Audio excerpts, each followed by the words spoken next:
No lights on the Christmas tree, Mother. They're burning Big Louie tonight. I nicked the title off a Alex Harvey song because I'm a big fan and it just seemed to, I don't know, spark something off. Right. Now I'm going to be talking in trying to channel my inner child whilst reading this. Phone, don't go mad on me now. Right. The nice lady said that if I told you about what happened, she would let me see Safi, my sister. Me and Safi don't like Louie. Even Frankie doesn't like Louie, and he likes everyone. I hate him, I do. I hate him loads, more than mashed potato. Louie is a nasty, evil, wicked man, a devil in disguise. That's what Nana said one day near my birthday before she left on the 57 bus. On Sundays, Nana would come round really, really early and wake us up. Me and Safi was ever so excited every time Sunday came. Nana used to bring us breakfast, sometimes donuts, but not the yucky ones with custard in or jam that squirts on you like fly guts and brain. She would bring the round ones with the hole in the middle. Me and Safi would scoff them down. Sometimes, because I'm a big boy, she'd let me have two. Afterwards, she would bring some stuff out of her wheelie bag and put it in the oven. Every family deserves a good Sunday dinner, Nana always said. Mommy and Louie would always get up really late, sometimes after 12 o'clock in the day. Mummy, where am I? Mummy would always look tired, and sometimes she had purple stuff around her eyes. Safi used to think that was funny because it made Mummy look like a panda. Panda, Mummy! Safi would shout up, jumping up and down when Mummy came downstairs for her drink. Mummy juice is what Mummy called it, but I know it's called coffee because I'm good at reading and writing, and Miss Farr at school says I'm the best in class. Coffee tastes yucky, but I like the smell it does because it makes me think of Mummy. Nana would always look at Mummy funny, her eyes gone all slitty and her mouth screwed up really little like this. But she never said nothing. When Louie came down the stairs, it was like an elephant. Nana always looked at him funny too, the same face she made when I stood on dog poo in my trainers once and walked it in on her carpet. Louie would always wind us up like he would snatch a donut out of her hands and ruffle our hairs like he was joking, but he never gave the stuff he took back. On that day, Safi was really happy because Mummy had got panda eyes again. She was dancing around and around and around the kitchen singing a song about Mummy Panda having her mummy juice. When Louie laughed, it sounded like he had a bad cough, like Jimmy Morgan in my class gets after PE when he has the asthma. He did that laugh like this.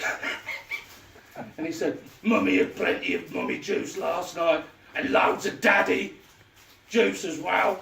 He did the laugh again, but I don't think his joke was funny, or maybe Mummy and Nana didn't get it because no one laughed. Louie wasn't our real daddy, and we didn't have to call him it either, but he told us off like he was our daddy, which wasn't fair if he wasn't. Me and Safi were told to go and play in the garden by Mummy because Nana would start shouting at Louie because of his joke that wasn't funny. It was cold outside and all the ground was wet. Outside we could hear all the shouting. It was very loud. I held Safi's hand because she didn't like the shouting.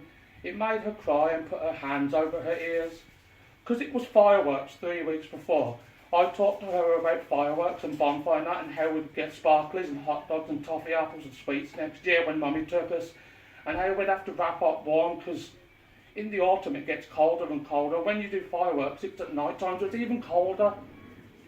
Cheered her right up, that did, talking about fireworks. And we talked about Christmas coming and what things we wanted. We chased each other round and round and round and round the garden, pretending it was fireworks for ages, until I needed a wee and we had to go back in the house. The kitchen was a right mess when we came back in. The table was on the floor and there was washing up everywhere, some of it broken. I told Safi not to touch it because broken stuff could give you a paulie and she'd probably get told off if she got a paulie. I called Mummy, but Mummy didn't answer. The door to the base thingy under the kitchen was opened.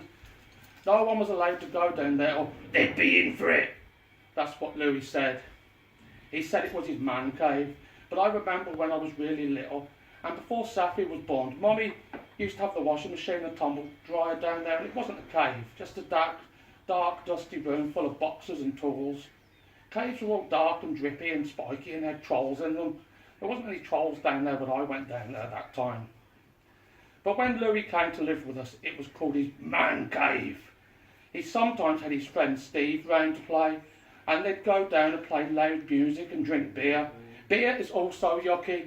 Once I tried some of Louie's beer he had in a can which said special brew, and it made me pull a face like and go yuck. Louie saw me do it, and I thought I was going to be in for it, but he did that laugh of his and told me to drink it all. I cried because it tasted yuck, but he did his angry face and told me he'd turn me into a panda too if I didn't. So I drank it all, and as soon as I drank it I puked everywhere, all over the floor. It was brown with Rice Krispies in. Louie laughed, and then Frankie came in from digging outside and started to lick the floor, which was really, really yucky. Frankie is my best dog, and I tried to stop him, but slipped on the stick and fell on my bottom. It made me cry some more, but when Frankie had licked all my puke up, he licked my cry away too. I love Frankie. Every time Louie went near Frankie, he used to woof and make that thunder noise in his mouth like this. Once, just after Louie came to live, he kicked Frankie in the tummy for knocking over one of his beers. He didn't do it on purpose, because dogs don't do things like that on purpose. When we walked to the man cave door, Louie came out really quickly like he was running. Louie couldn't run, he was big and fat. Once, him and Mummy took us to the park, and me and Safi ran after the ice cream van as it was getting late, and he tried to catch up with us, but he couldn't. His tummy was wobbling all over the place. It was funny, like Daddy Pig in Pepper. But he shouted at us for running off, and then Mummy said, "Don't shout at my children." And when the ice cream man leant out the window to ask us what we'd like, Louie said, "Fuck off!" I don't know what that actually means, but it seemed to upset the man because he seemed really friendly, but when Louie said that, he just looked like he was going to cry and shut the van up. And I felt upset because we didn't get ice cream. Louie banged the man cave door shut and locked it with the key he kept in his pocket. "Mummy and Nana have gone to the shops. Go to your room," he said before walking to the fridge and getting a special brew out. His boots went crunch on the broken washing up. We did as we was told because we had to be extra good when Mummy was out, or Louie might lose his rag. I'd never seen him with it, so I don't know how he could lose it. I saw Nanny's wheelie bag and thought, "Blige me, why ain't she taken that to the shops?" She always took it to the shops. Then I remembered it was Sunday and how Mummy told us the shops shut early on Sundays because of God, and thought maybe they would be back soon, and had just gone out to get one thing. We played upstairs for ages and ages until it got dark, and Louie shouted at us to come down.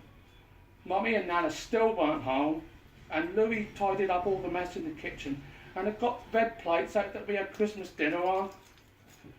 Nana's meat she put in the oven was on the table, but instead of all the gravy and vegetables that we had to eat or no pudding, there was just meat and a pack of bread. Louie cut the meat up all messy, not how Nana does it, and made us red sauce and meat sandwiches.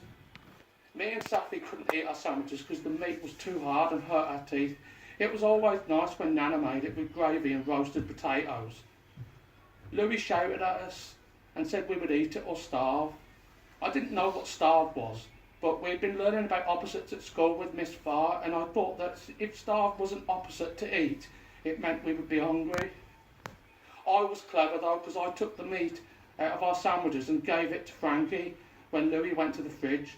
Louie caught me though and kicked his foot up Frankie's bum, and he made a squeaky noise and ran upstairs. Louie growled in my face, but he talked at the same time and said, "Eat your fucking dinner!" We had red sauce sandwiches for dinner.